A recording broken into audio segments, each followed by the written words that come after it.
주보에 나와 있는 어린이 성경 내용으로 제가 한 번 더 읽겠습니다. 나는 포도나무요 너희는 가지다. 사람이 내 안에 있고 내가 그 안에 있으면 그는 열매를 많이 맺는다. 그러나 나를 떠나서는 너희가 아무것도 할 수 없다. 누구든지 내 안에 있지 않으면 그 사람은 꺾여서 말라버리는 가지와 같다. 사람들이 그 마른 가지를 주워다 불에 던져 태워버릴 것이다. 너희가 내 안에 있고 내 말이 너희 안에 있으면 무엇이든지 원하는 대로 구하여라. 그리하면 너희에게 이루어질 것이다. 너희가 열매를 많이 맺어 내 제자인 것을 나타내면 이것으로 내 아버지께서는 영광을 받으신다. 아멘. 시아가 함께 예배 드려서 너무 좋습니다.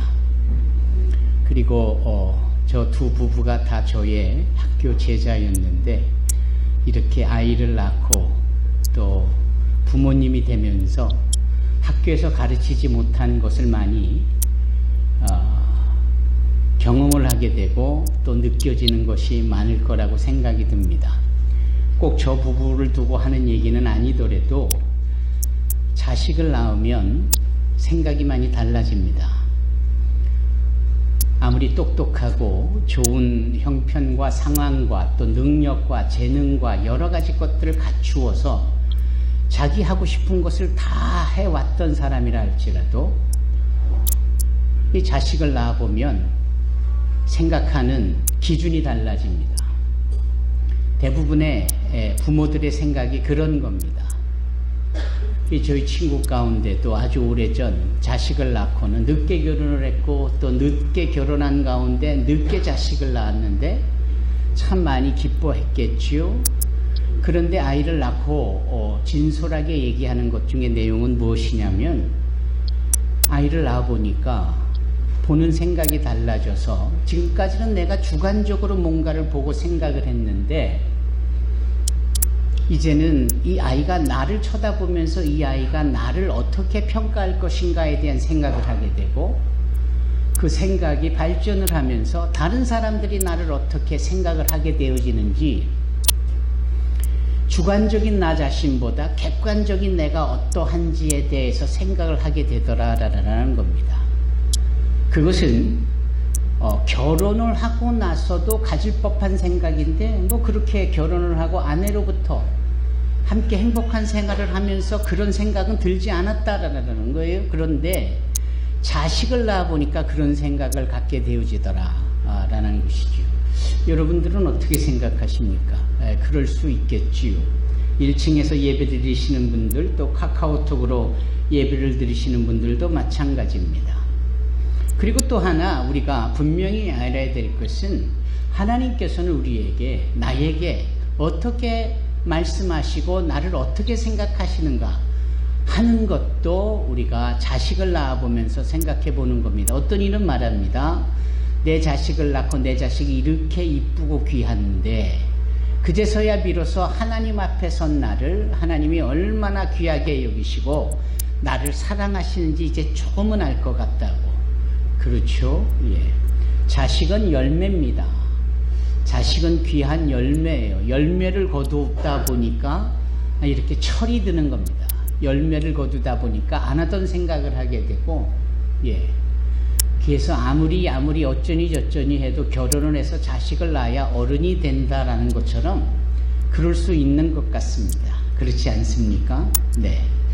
너무 이 자식의 이야기를 했는데 생각해 보면은 그 아이를 낳기 전에 자신의 생각은 어떠했냐면 늘 단편적이었다라는 것을 고백해요. 그래서 학교 다닐 때는 어떻게 하면 점수를 더 많이 맞을까? 그리고 또 직장을 다닐 때는 얼마나 빨리 승진을 하고 인정받을까? 또 결혼을 할 때는 얼마나 마음에 들고 유익을 주고받을 수 있는 사랑하는 자와 결혼을 할까? 그리고 가정을 이루고 소위 남은 인생을 살 때 얼마나 행복한 인생을 살 수 있을까? 뭐 대부분 이런 생각을 하지 않잖아요.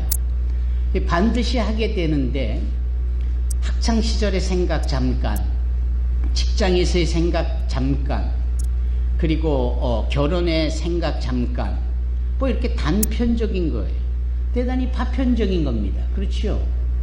이제 이런 식의 생각을 쭉 해오던 것이 자식을 낳아보니까 그 위에 더 의미가 있다라는 것들을 기억하게 되고 더 많은 것을 생각하게 마련이다라는 겁니다. 돌이켜보니까 학업에 열심히 계획을 세우고 열심을 내보았어도 그게 반드시 좋은 직장으로 연결되어지는 것 같지는 않더라. 그리고 좋은 직장이든 어느 직장이든 가서 열심을 냈는데 최선을 다하여 실적을 내고 인정받고 승진도 하고 뭐 그러는데 그게 꼭 좋은 결혼으로 이루어지는 밑거름은 아니더라. 그래서 내가 좋아하고 마음에 드는 한 여인을 만났고 또 형제를 만나서 결혼을 했는데 그 결혼을 잘했다고 해서 꼭 인생이 행복하고 가치 있는 인생은 아니더라. 뭐 이렇게 연결고리가 저어지는 겁니다. 그러다 보니까 열매를 맺기 전에 생각은 파편적이었고 단편적이었고 짧은 그런 계획의 연장선이었는데 자식을 낳고 보니까 이 자식을 어떻게 잘 키워야 하는지, 얘가 커서 나를 얼마나 아버지로서 존경하고 내 말을 따를 것인지 뭐 이런 생각도 하면서 이 생각의 범위가 길이가 넓어지고 길어지고 멀어지더라 라는 고백을 합니다. 여러분들은 어떻습니까? 스티븐 코비라는 분이 계셨죠. 그분이 책을 썼어요.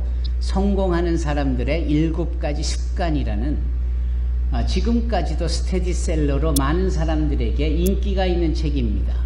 성공하는 사람은 상대적으로 그렇지 못한 사람보다 공통적으로 7가지 습관이 지켜지더라 라는 거예요.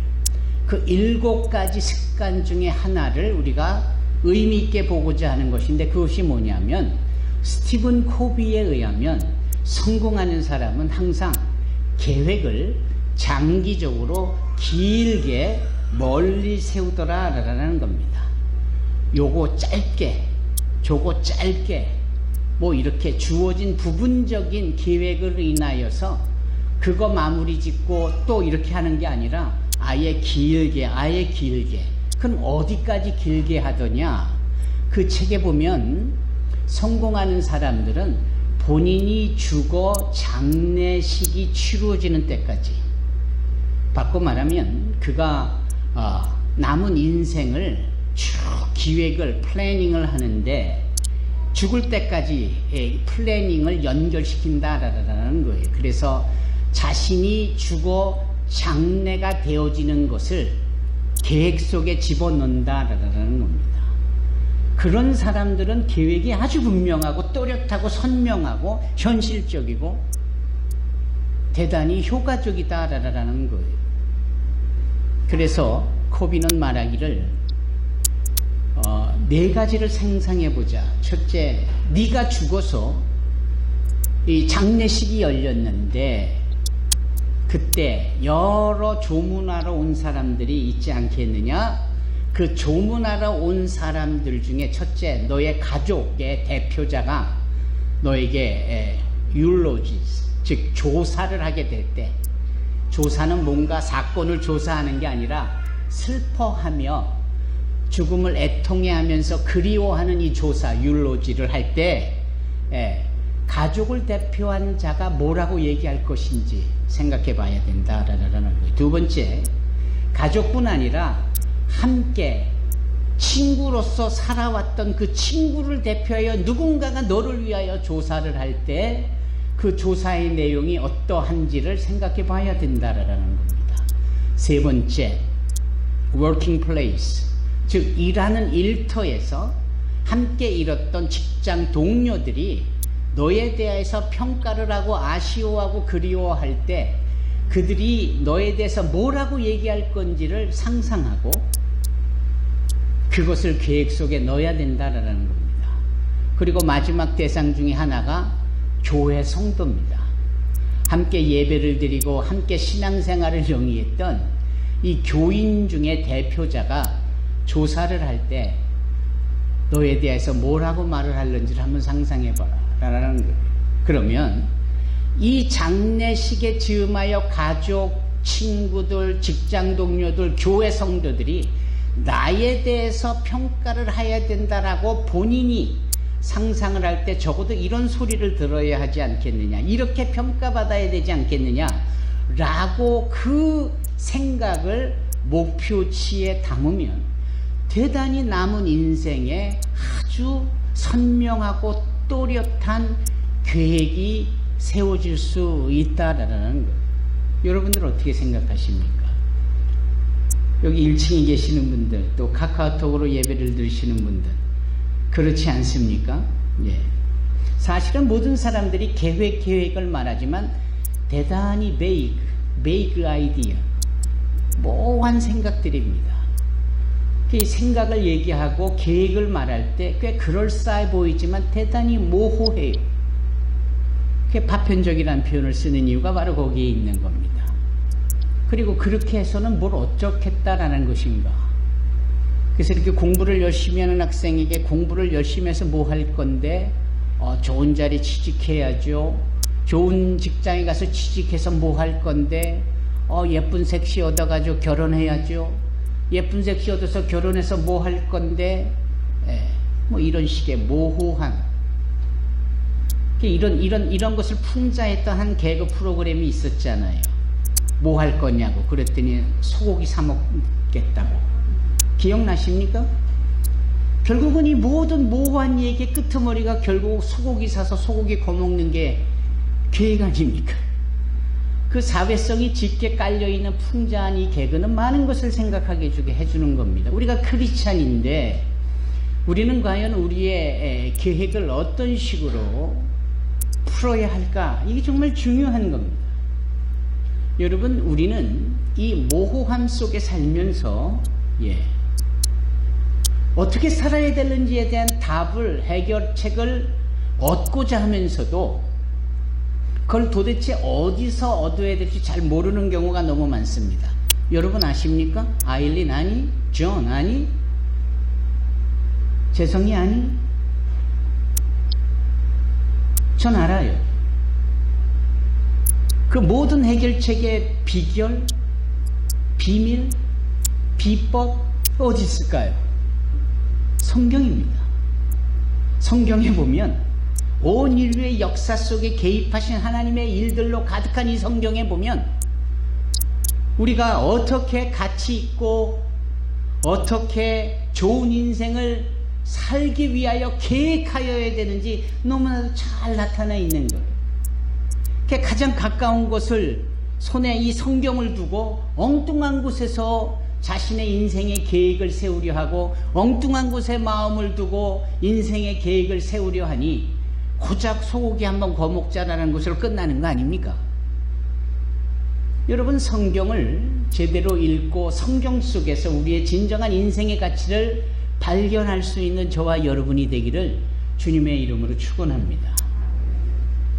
그러면 오늘 본문, 우리 창우가 또렷하게 읽어줬던 본문, 이 요한복음 15장 5절로 8절의 말씀, 이 말씀을 한번 생각해 보자고요. 이 말씀은 결국은 우리에게 세 가지를 알려줍니다. 하경아, 첫째는 뭘 알려주냐 하면은 예수님이 누구신지를 알려주고 있어요. 두 번째, 이 본문 5절로 8절을 보면 우리가 누군지를 알려주고 있습니다.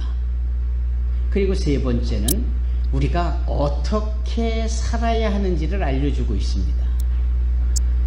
이 본문만 봐도 우리의 계획을 어떻게 세울지 너무 또렷한 비결로서 우리에게 좋은 솔루션을 주고 있지 않습니까? 자, 본문의 말씀에 예수님은 vine, 즉 포도나무라 이렇게 말씀합니다. 예수님은 포도나무다. 우리는 가지다. 두 가지가 아주 선명하고 또렷하게 정의해주고 있잖아요. 우리가 가지입니다. 가지인 우리가 이 본체가 되는 이 포도나무와 상관없이 스스로 뭔가를 얻으려 할 때 그건 어불성설인 거예요. 그건 말이 안 되는 겁니다. 이게 오늘 본문의 말씀이 그걸 알려주고 있습니다. 그러니까 아무리 이것도 하고 저것도 하고 그 다음에 뭐 할 건데를 다 계획을 하는 이 노력 자체나 이 시도 자체가 실은 가지로서 결정할 어떤 것도 없다 이 말이에요. 다만 이런 것을 가능하게 실현해주는 진정한 것이 무엇이냐? 몸체가 되는 이 포도나무가 되는 예수님이시다 이 말입니다. 그러니까 예수를 잘 믿으면 예수님이 주시는 은혜, 사랑, 긍휼, 자비, 회복, 경건 모든 존귀한 것들이 다 예수님으로 인해서 우리에게 주어지는 건데 우리는 그것과 상관없이 우리가 소위 가지임에도 우리가 스스로 은혜를 얻고자 하고 우리가 스스로 긍휼을 만들어내고자 하고 우리가 가치 있는 것을 만들고자 하고 우리가 존귀한 자가 되겠다고 이런 계획을 세우고 저런 계획을 세워봤자 결국은 소고기로 귀결되는 것과 다를 바가 없는 거잖아요. 따라서 사랑하는 산소망교회 성도 여러분, 우리가 분명히 알아야 될 것이 무엇입니까? 예수님만이, 포도나무가 되시는 그분만이 가지로서 그분에게 붙어 있을 때에, 그 안에 있을 때에 가지인 우리에게 소위 은혜의 열매, 구원의 열매, 성공의 열매, 존귀의 열매, 이와 같은 것들을 풍성히 베풀어 주신다라는 겁니다. 아멘. 예수님은 누구십니까? 포도나무입니다. 우리는 누굽니까? 가지입니다. 성준아, 예수님은 누구시냐? 포도나무시다. 성진이는 누구냐? 꼭 그 붙어있는 가지다.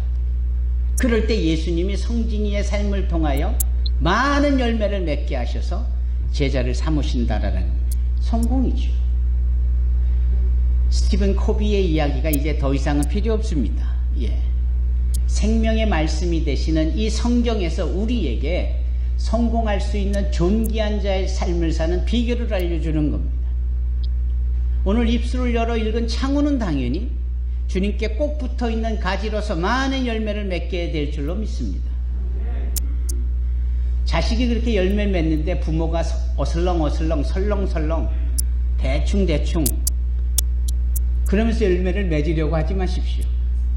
똑같이 주님께 붙어 있어야 합니다. 좌우에 계신 분, 앞뒤에 계신 분들과 이렇게 이야기를 나누십시다. 축복하십시다. 주님께 꼭 붙어 있읍시다.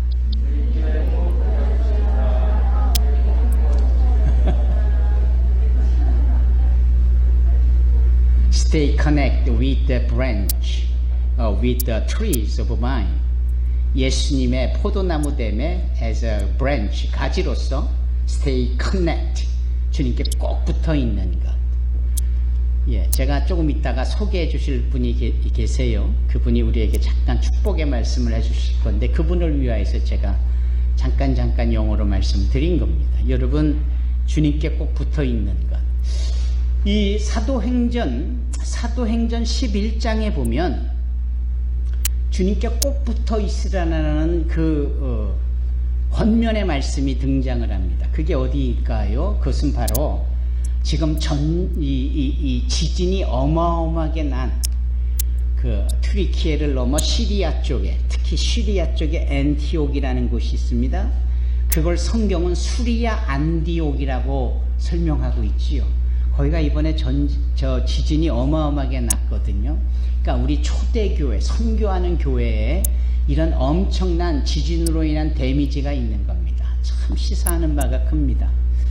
의미가 있는 영적인 역사의 현장인 수리아 안디옥에 어마어마한 지진이 발생을 해서 여러분, 튀르키예만 4만 5천 명이나 되는, 그런데 시리아, 즉 수리아 쪽에는 그 숫자를 가늠해 보지도 못하고 있을 만큼 이번에 지진이 엄청나게 났지 않았습니까? 그곳에 2000년 전에 교회가 세워져요.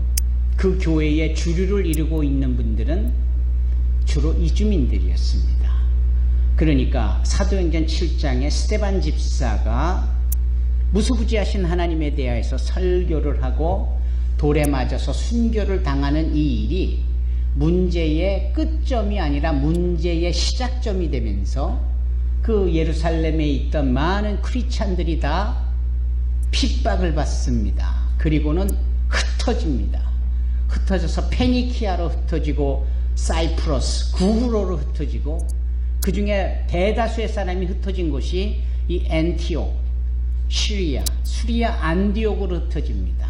그때 그곳에 교회가 세워지면서 소위 지역 안에서 세계 선교가 일어나는 겁니다. 그때 그 일을 주도한 분이 바나바라는 분이세요. 저의 성경 이름이기도 하죠. 바나바. 그리고 바나바에 의하여서 다소에 집거하고 있는 바울이 초대되어져 공동 목회를 하게 됩니다. 두 사람이 공동 목회를 하면서 수리아 안디옥 교인들에게 권면하고 강조한 내용이 뭐냐? 주님께 꼭 붙어 있으라. 주님께 꼭 붙어 있으라. 라고 설명합니다. 그것은 우리 자체가 뭔가를 계획해서 이룰 만한 존재가 못 된다라는 것이고, 우리가 살아가면서 성공이라는 키워드로, 소위 완성이라는 키워드로 성장, 성공 여러 가지 내용 속에 이 모든 것들은 다 포도나무이신 예수 그리스도로 말미암아 공급되고 열매 맺을 수 있다라는 것을 의미합니다. 여러분, 우리의 신앙생활이 우리의 노력이나 의지로 되는 게 아니에요. 나는 한번 한다면 하야 라는 이 인간적 의지가 우리의 신앙을 성공적으로 이끄느냐? 천만에요. Far from it. 절대 그렇지 않습니다.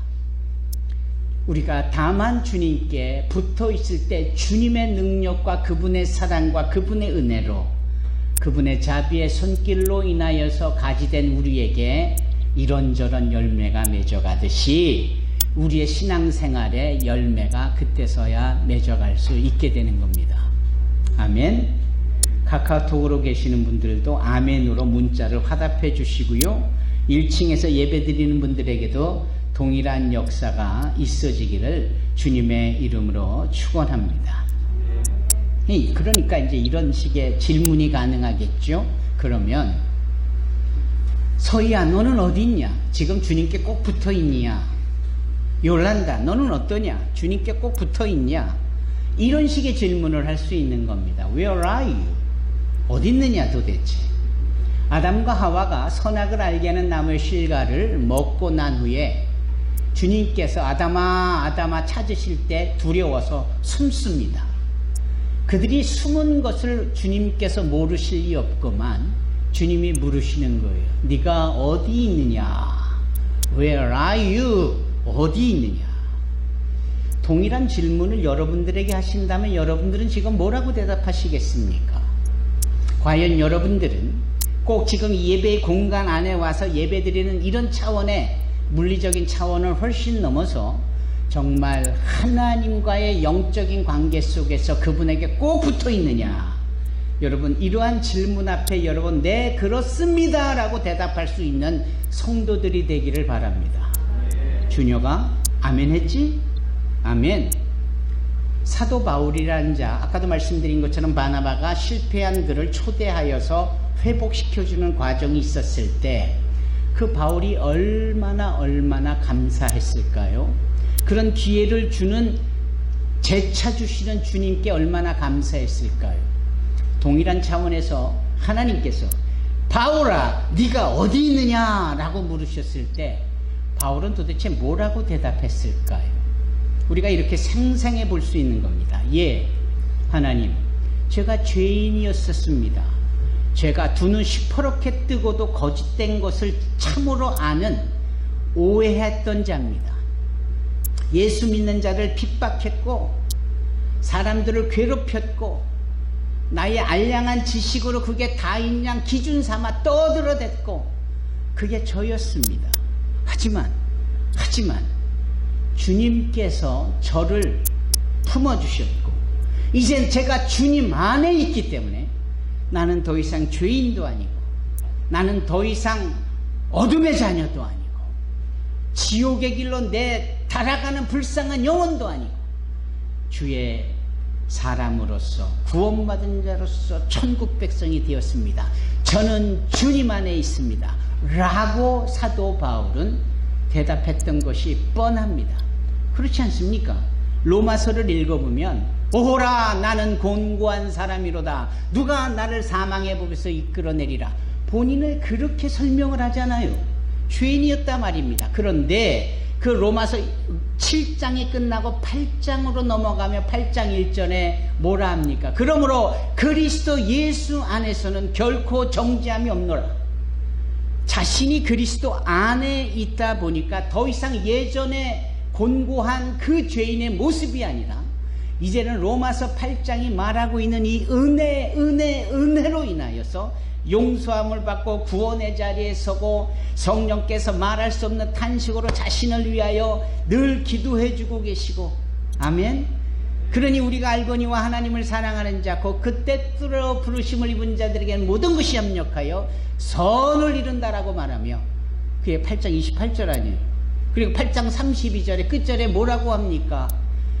자기 아들을 아낌없이 내어주신 아버지께서 어찌 그 아들과 더불어 모든 좋은 것을 우리에게 더하여 주시지 않겠느냐라고 말합니다. 그렇잖아요. 이 엄청난 고백을 한 사도 바울의 고백 속에는 네가 어디 있느냐라는 하나님의 말씀 앞에 나는 주님 안에 있나이다, 이렇게 고백하는 거예요. 그래서 갈라디아서 2장 20절에 내가 주 안에, 주께서 내 안에, 아멘, 그 위대한 고백을 하잖아요. 부디 산소마음교회 성도 여러분, 여러분들도 그 고백을 항할 수 있기를 주님의 이름으로 축원합니다. 아멘. 다음에 하지 마시고 지금 하십시오. 지금 이 시간, 지금 여기서 그렇게 하셔야 합니다. 많은 분들의 간증 이야기를 들어보면 공통점이 있습니다.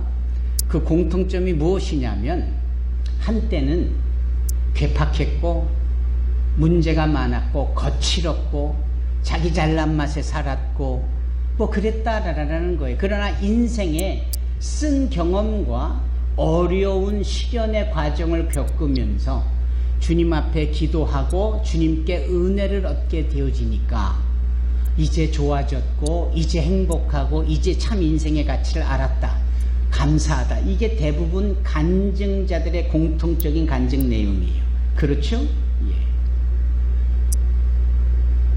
그래서 드는 생각은, 그렇다면 고통 가운데 걸어가는 인생은 필연적인 거구나. 반드시 그런 시련의 과정이 우리에게 요구되어지는 거구나 라고 생각을 하실 수 있습니다. 그러나 과연 그럴까요? 반드시 시련의 고통의 과정을 겪어야만 잘 되는 것일까요? 그렇지 않습니다.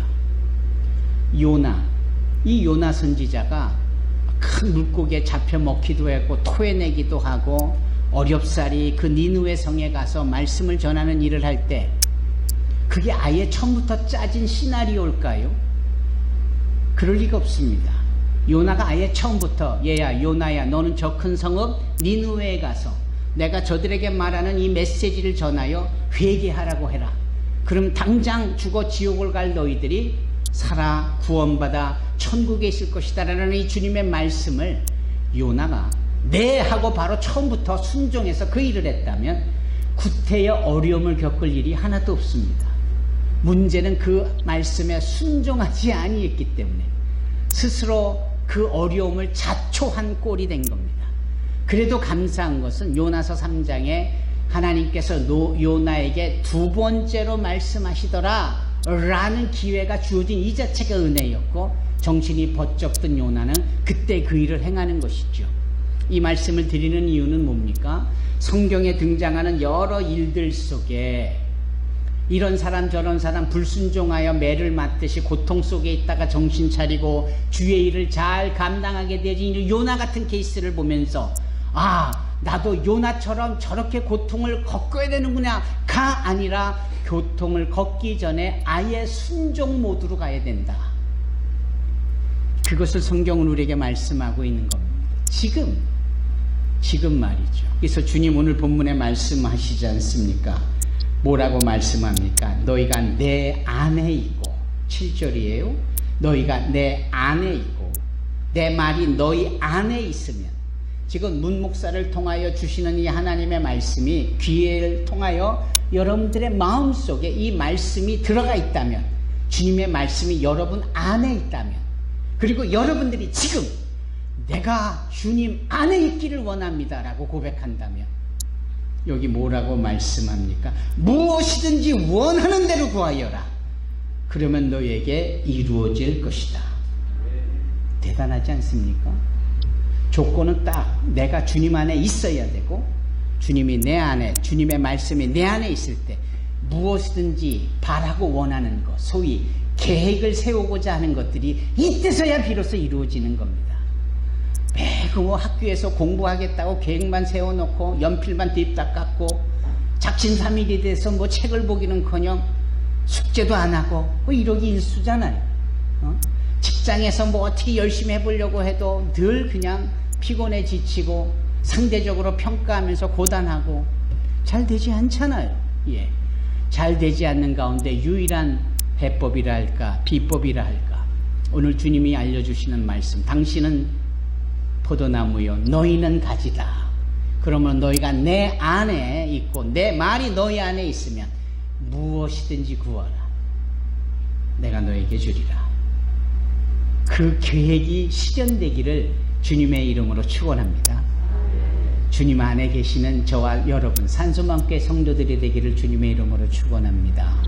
기도하겠습니다. 거룩하시고 사랑이 많으신 하나님 아버지 감사합니다.